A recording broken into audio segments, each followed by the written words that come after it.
Salve a tutti, siamo con Gino Bernardini, segretario regionale SICET CISL, Rossano Iannoni, segretario regionale SUNIA CGL, Siro De Santis, segretario regionale UNIAT WIL, per parlare di locazioni, di affitti, per parlare della situazione degli inquilini in questo momento particolare, momento difficile per un po' per tutti.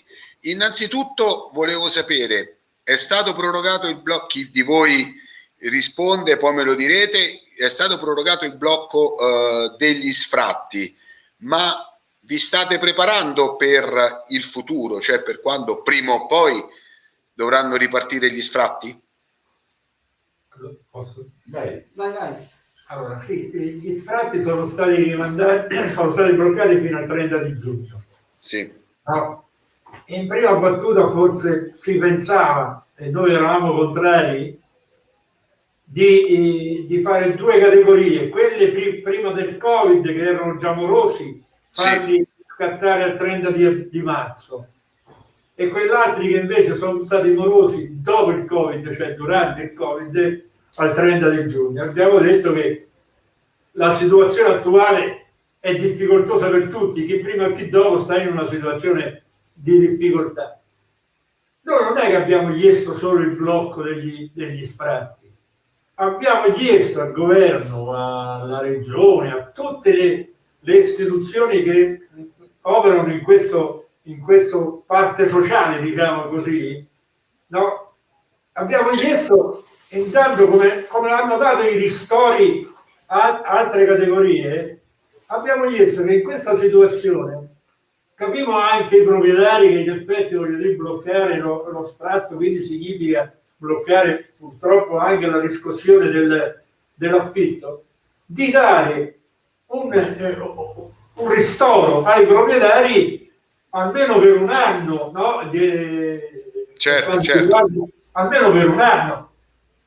Abbiamo chiesto pure di aumentare in assoluto, per esempio, il contributo degli affitti per gli inquilini, o l'uno o l'altro, ma qualcosa che permette o al proprietario di ricevere da parte dello Stato un ristoro, o l'inquilino di ricevere del contributo affitti per poi darlo al proprietario. Cioè, indubbiamente.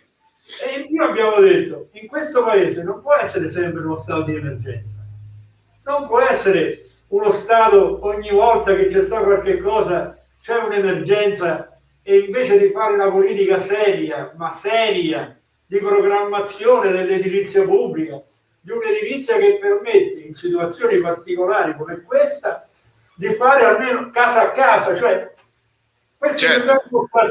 il 1° di luglio dove vanno? Certo. Sono disoccupati, stanno in cassa integrazione, prendono il reddito di cittadinanza, dove vanno sul mercato degli affitti che sappiamo com'è? Certo, indubbiamente. Voglio dire, non è vero che è Roma, però c'è una media di 350-400 euro d'affitto. Per uno che è disoccupato, per una famiglia che si trova in queste condizioni, il 31 di luglio, il 1° di luglio dove va? Sotto i ponti? Certo, è indubbio. Noi abbiamo chiesto di istituire, per esempio, come le vecchie commissioni prefettizie, che prima di arrivare a uno sfratto esecutivo, trovare in un modo o nell'altro, attraverso il comune, le istituzioni, eccetera, un'alternativa, vedendo seriamente la situazione tragica di questa famiglia. Prima di mandare la forza pubblica, rimettere insieme la commissione prefettizia che, insieme alle associazioni proprietarie, insieme al prefetto, insieme agli inquilini, all'associazione degli inquilini, vedono, esaminano questo sfratto e dire: guardate, questa famiglia scappata da quella casa va in mezzo alla strada, bisogna trovare un'alternativa almeno temporanea. Certo, anche perché comunque sarebbe un costo per lo Stato, perché comunque dovrà intervenire in qualche modo per questa famiglia X che rimane senza casa dal 1° luglio. In qualche modo dovrà aiutarla, no? Ma c'è una legge, scusa, posso dire? C'è una legge regionale che stabilisce, per quanto riguarda le case pubbliche, quindi l'ATER, quindi le case popolari, stabilisce che il comune può adoperare, può chiedere un massimo il 30% delle disponibilità che c'ha l'ATER, cioè le case popolari, chiedono dell'emergenza abitativa. Cioè, nel senso, c'è una città che può avere l'emergenza abitativa, in questo caso il Covid, in altri casi può essere, non so, quando c'è stato il terremoto, in qualche parte qualcuno è stato messo. Allora, sono anni che non viene attuata da parte del comune questa emergenza abitativa, purché c'è stata anche la legge. Ti dicono non abbiamo i soldi per l'emergenza abitativa, ce li metti, li trovi. Perché la situazione sociale non può essere, non è più sufficiente, non abbiamo i soldi, non è più una risposta da dare ai cittadini, non si può rispondere così a una situazione di emergenza, non abbiamo i soldi, li trovi, li devi trovare, indubbiamente li devi trovare. Ora però vi faccio una domanda per entrare a gamba tesa nel problema di oggi. Emergenza Covid, io sono un cittadino in difficoltà, non posso più pagare l'affitto, ho difficoltà grosse a pagare l'affitto.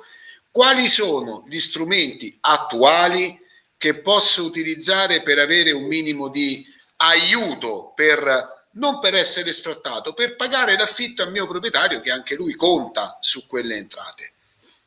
Allora, io per quanto riguarda questo problema, questa problematica, diciamo nell'ultimo anno l'unica cosa che noi siamo riusciti a fare è quella dell'abbassamento del canone, però anche questa cosa qua è una cosa soggettiva, è il proprietario che dice per un periodo di tempo, magari per quest'anno, il canone da una cifra X, 300 euro a mensili, magari te la faccio passare a 200 euro. Faccio una rinegoziazione del canone e praticamente sia lui pagherà le tasse per meno soldi per quelli che prende effettivamente, e l'inquilino magari per un anno c'ha l'abbassamento del canone.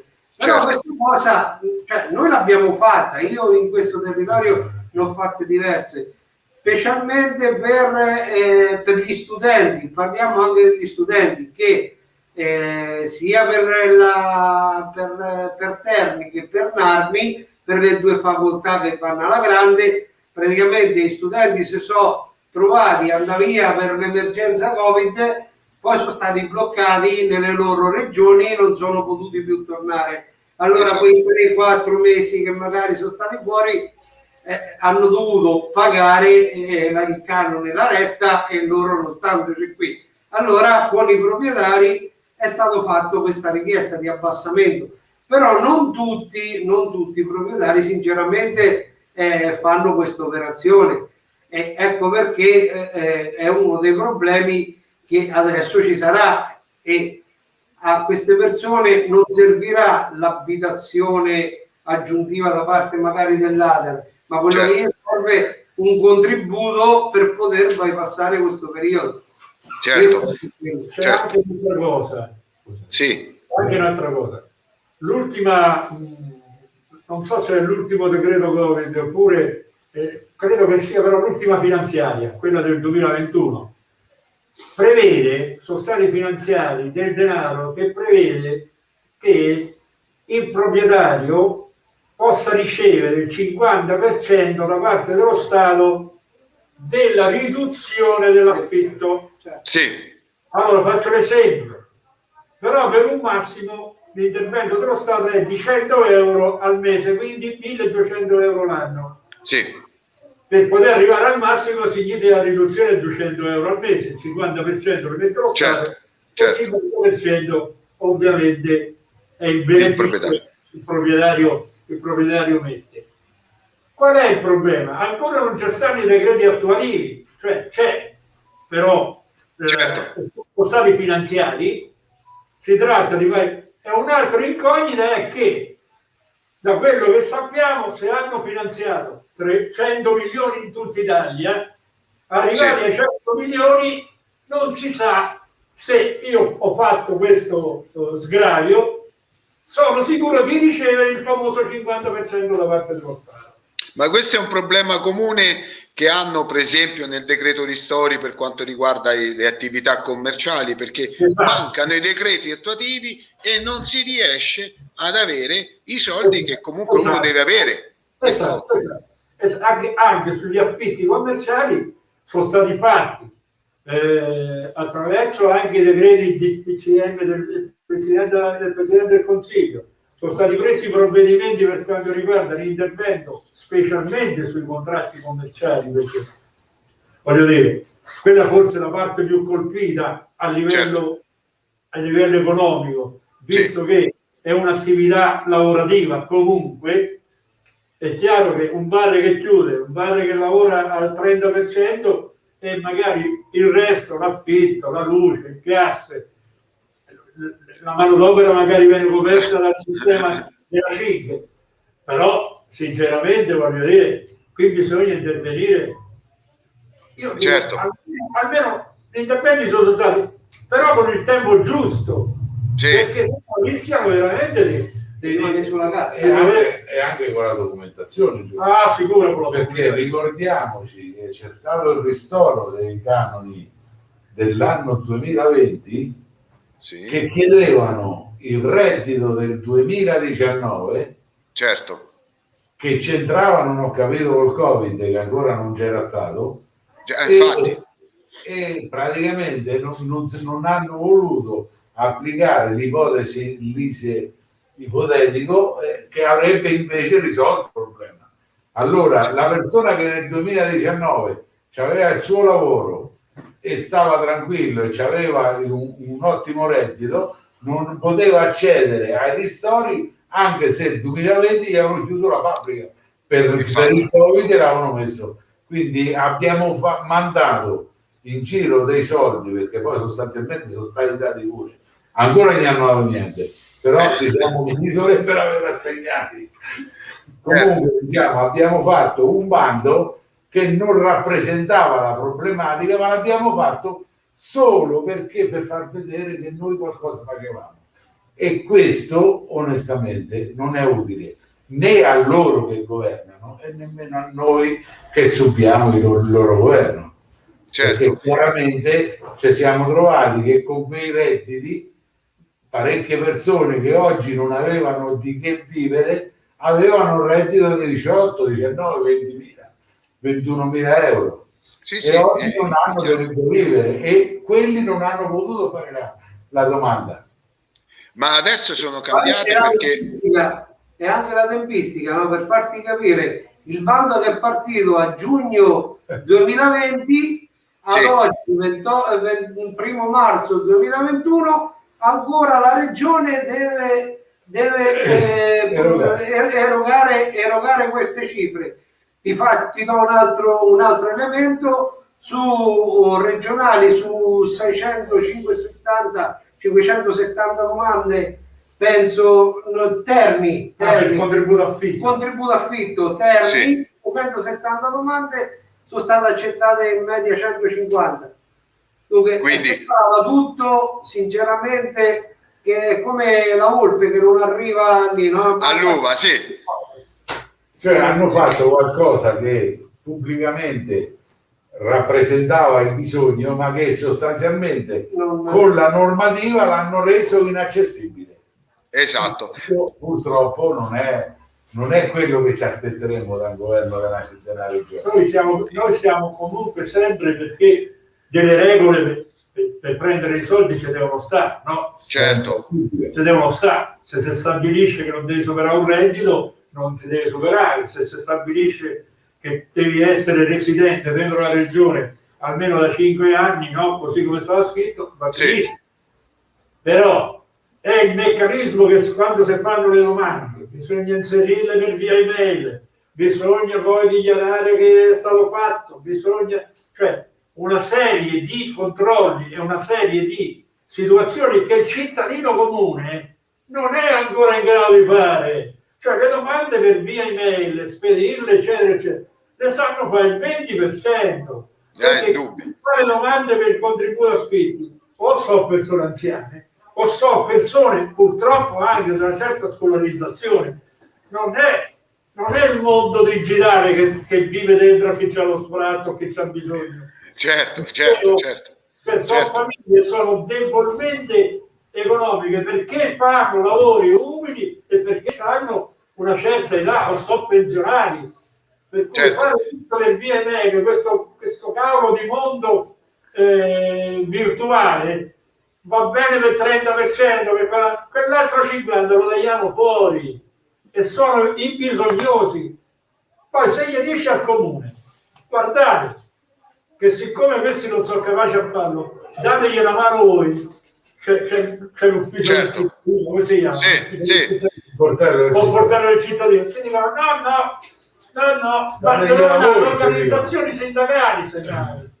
Cioè c'è una responsabilità. Noi lo facciamo perché ovviamente è anche il nostro modo di aiutare la gente che non è più capace. Però a volte ci mettono in condizione anche che possiamo commettere anche noi degli errori. C'è la gente che ti preme perché deve essere fatto tutto in un mese, eccetera, e poi alla fine non ti danno la possibilità di avvertire la gente che è stata esclusa, per potergli dare la possibilità di fare il ricorso nei 15 giorni che è venuta fuori la graduatoria. Cioè noi abbiamo detto al comune, guardate, che noi non siamo in grado di vedere chi sono, perché loro quando fanno la pubblicazione delle liste per la questione della privacy mettono la sigla oppure mettono il numero del protocollo. Che ne so di chi è, se è degli Annoni, se è dei De Santis, se è su, non lo so. Quelli che vengono scartati, esclusi per motivi eccetera, avvisatevi voi che avete nome e cognome, indirizzo, email e telefono. Gli dicete, guardate signori, che la domanda vostra scartata, eccetera, ha bisogno di ricorso entro 15 giorni e dovete portare questo e questo per fare il ricorso. Me lo fanno, ha detto non abbiamo il personale, per cui da 600, quasi 600 domande sono stati scartati 400. È assurdo che 2 terzi di gente che ha bisogno di un rimborso degli affitti è stata eliminata perché non c'è stata tempestività nel dire. Io direi che è anche un po' assurdo che ci siano, perché tu comune stai dicendo, guardate che secondo me 400 persone hanno giocato, ci hanno provato. È assurdo anche questo, è il solito discorso che troppe volte lo Stato si pone dal punto di vista che noi siamo quelli in torto e noi dobbiamo dimostrare di avere ragione. Ecco perché tante regole, ma io penso per esempio al 110, al super bonus. Pensate quanti documenti dovete portare e lo sapete. Pensate per la cassa integrazione Covid, insomma per i ristori per i commercianti, tanti documenti, e poi tante volte si risponde no e spesso il no non è nemmeno giustificato. Ma la domanda che io vi faccio è: secondo voi è stato giusto delegare regioni e comuni, cioè gli enti locali più vicini ai cittadini che sono in difficoltà per quanto riguarda i contributi affitti e quant'altro? È giusto che abbiano un ruolo determinante? Sì, sì, se il ruolo lo sviluppano in maniera positiva. Certo. Ma se poi, perché questo i colleghi non hanno detto, alcune persone escluse sono andate agli uffici comunali a dire: ma perché mi avete escluso? La risposta degli impiegati comunali su mandato dell'assessore era che loro avevano sbagliato e noi sindacato avevamo sbagliato a fare la pratica. Uno scaricabarile, diciamo. Ha capito di che parliamo? Quindi questo è un sistema che è impossibile.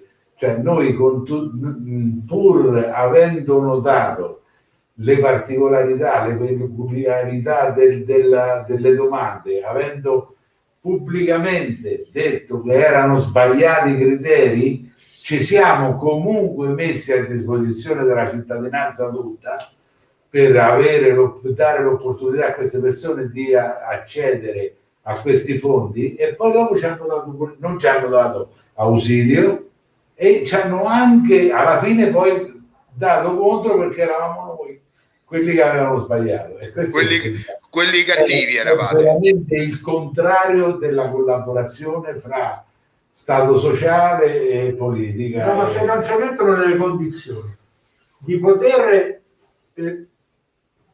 come si dice, aggiustare anche un errore che può essere commesso, certo, no? Mentre facciamo le domande, mentre facciamo le verifiche, eccetera. Se non ci mettono le condizioni di poter aggiustare questo errore, noi la prossima volta faremo una riunione in comune e gli diciamo: carissimi signori, a questo punto noi diciamo a tutta la gente che viene da noi per fare la domanda, diciamo: andate all'ufficio casa del comune, andate allo sportello del cittadino e ve la fate riempire. Ma loro sanno, però, lo sanno il comune, che per noi è difficile fare questo, perché noi di fronte ai cittadini che ci hanno bisogno non ci tiriamo indietro, non possiamo tirarci indietro per una questione etica del nostro lavoro, per una questione morale del nostro lavoro. Però devono, ci hai fatto una domanda, tu scusami. Prego. Hai fatto una domanda dicendo: è giusto che la regione e i comuni ci abbiano la delega, eccetera. Io credo che sia giustissimo, perché è una forma di decentramento di un apparato, come si dice, burocratico centrale, che è difficile stare vicino al cittadino. Certo, ma se poi anche la regione e poi il comune diventano centri di burocrazia assoluta, no? Allora è inutile. Allora non abbiamo fatto uno dei centri, ne abbiamo fatti 3: Stato, regione e comuni, no? Certo. Ma una cosa che c'era fatta bene, in queste città, e specialmente a Terni, che erano le circoscrizioni, che era la cosa più vicina al cittadino, perché andavi, ce l'avevi sotto casa, no? Sì. E non era distante, era talmente vicino, oltre che fisicamente, ma anche come concetto di avvicinanza al cittadino. Erano le circoscrizioni, per questione di costi, sono stati eliminati nella città di Terni. E adesso vediamo, adesso vediamo infatti tutti i quartieri, c'è stata una serie di, in questo mese è uscita sul Messaggero una serie di articoli sui quartieri della città di Terni. Sì. Guarda caso il degrado assoluto di questa città sta nei quartieri popolari, e il comune denominatore di questi quartieri popolari sono case popolari, nel senso che il proprietario è l'Ater. Certo. Possibile che su tutti i quartieri di questa città, dove sta il degrado, c'è l'edilizia pubblica? Possibile che in questi quartieri degradati ancora non si sa gli spazi interni tra un palazzo ed altro, se so del comune, se so del demanio, se so dell'Ater? Per cui ci stanno spazi interni in questi quartieri che sono di un degrado in assoluto e non si sa chi è il proprietario, per cui nessuno interviene da 70 anni, da quando sono costruiti. Non esistono convenzioni. Non ci stanno convenzioni col comune. Una volta dicevamo c'erano questi scopini col carrettino, no? Che passavano la scopa, eccetera.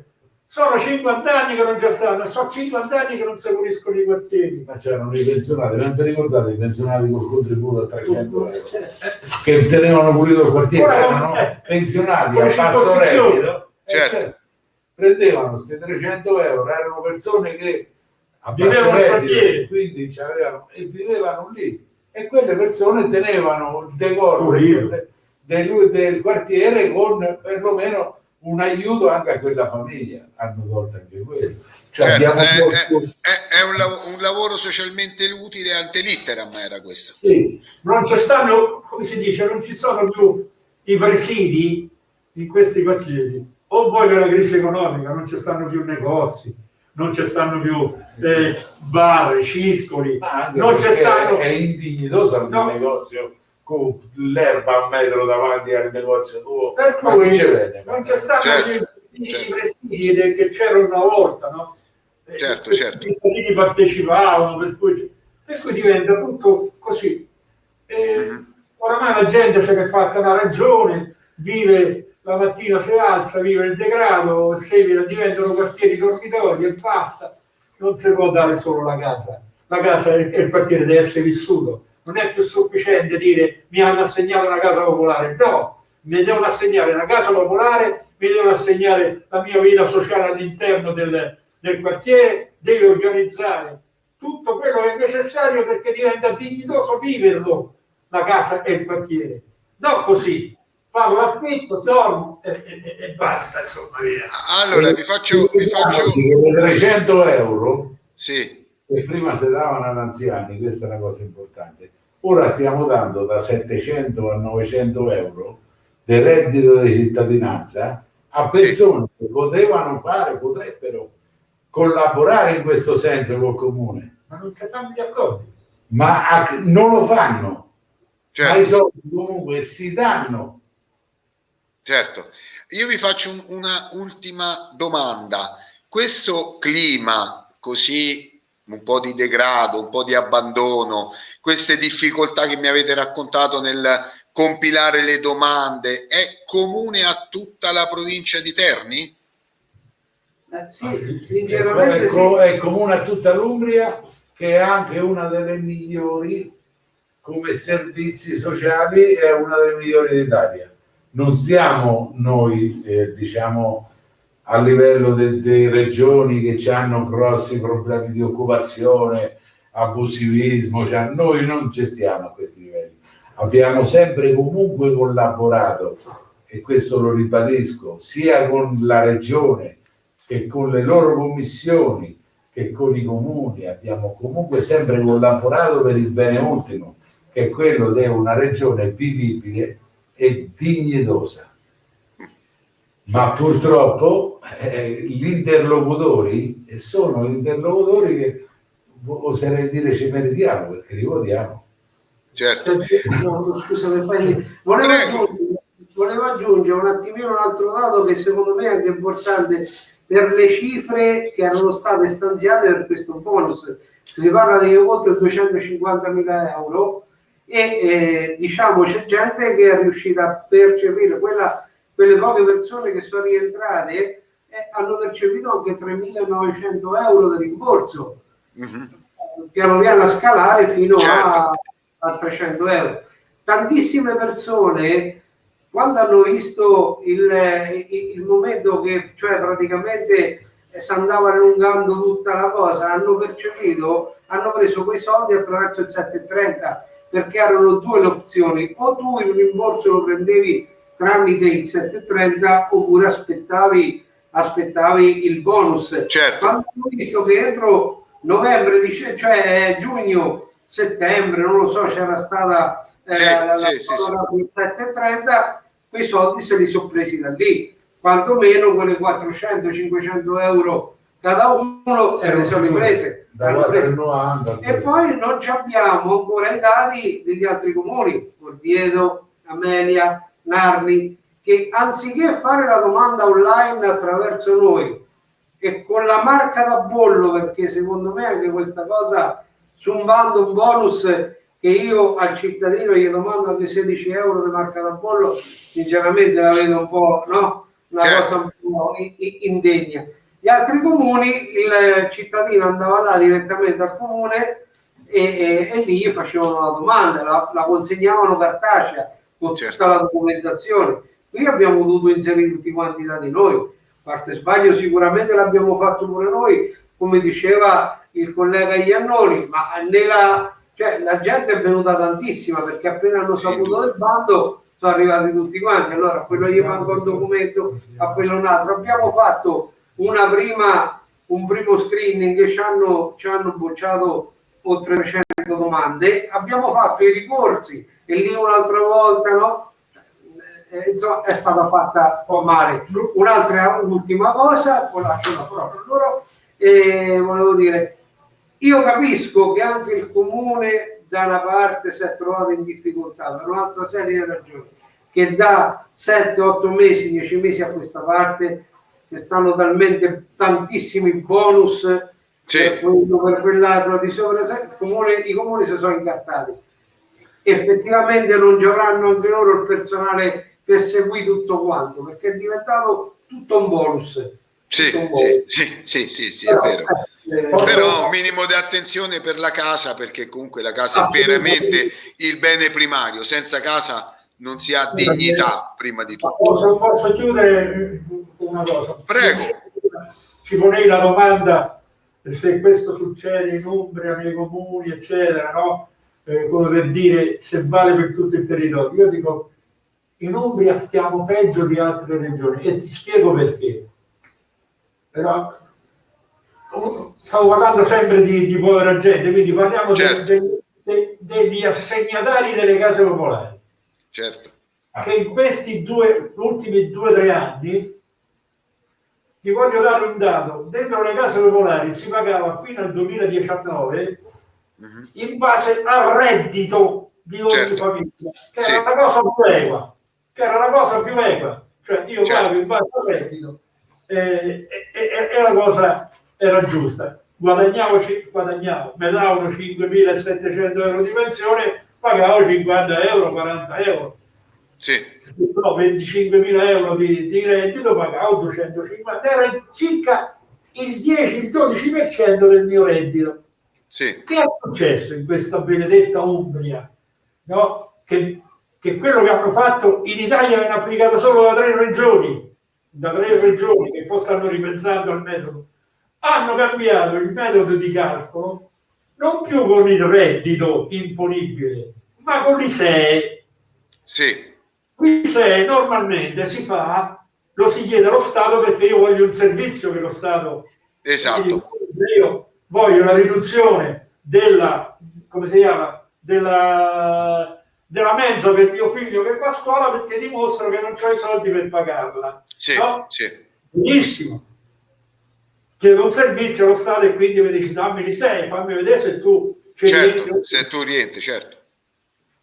Con i canoni e magari poi ci stanno altre famiglie che sono benestanti e che il pasto lo pagano perché è stato bene. Ma chi non lo paga? Chi non lo paga perché non va sul reddito di quei cittadini che possono pagarlo. Dice faccio la solidarietà, lo paga il comune o lo Stato, così come fanno per l'iscrizione all'università. Esatto. Chi non paga l'iscrizione lo paga lo Stato o l'università. Che è successo invece nelle case popolari? Nelle case popolari, solo perché è cambiato il metodo di calcolo, una pensionata che aveva 7.000 euro di reddito, no? Che pagava 40 euro, con l'ISEE, solo perché è cambiato il metodo di calcolo, va a pagare 150. Cioè gli si è triplicato, quadruplicato una persona sola, perché con l'ISEE non c'è abbattimento, perché essendo una persona sola non c'ha figli, eccetera. Per cui solo perché è cambiato il metodo, non i soldi, il metodo di calcolo, hanno fatto una situazione vergognosa, che noi sono 2 anni che stiamo facendo una battaglia enorme. Abbiamo chiesto incontri con la regione, abbiamo scritto 7-8 volte all'assessore Melesecco, come si chiama?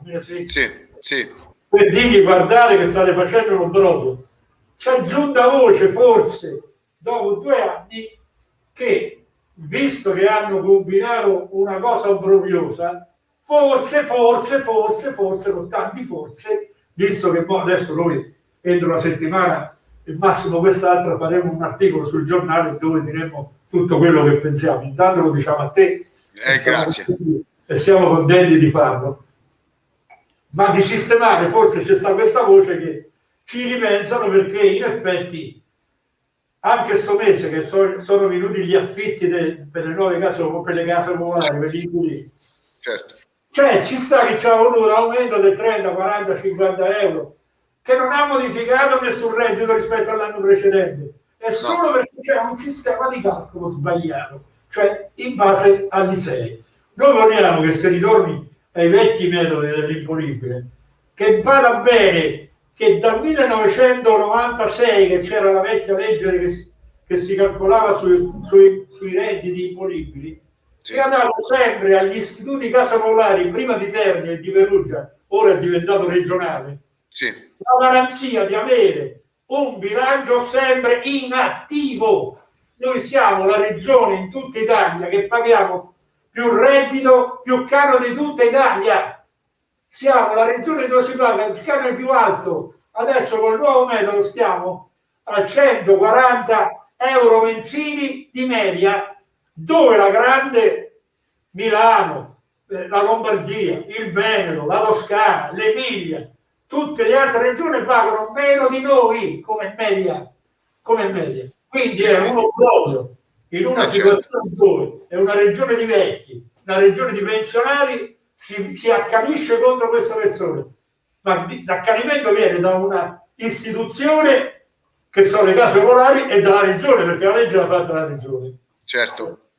Allora, io vi ringrazio che avete dato un quadro. Io, riassumendo, direi che chi è inquilino e pensa di aver diritto a riduzioni e quant'altro si deve assolutamente rivolgere a voi, ai sindacati, anche per non incorrere errori e rischiare di vedersi respingere la domanda. E se respinta, avete pure noi.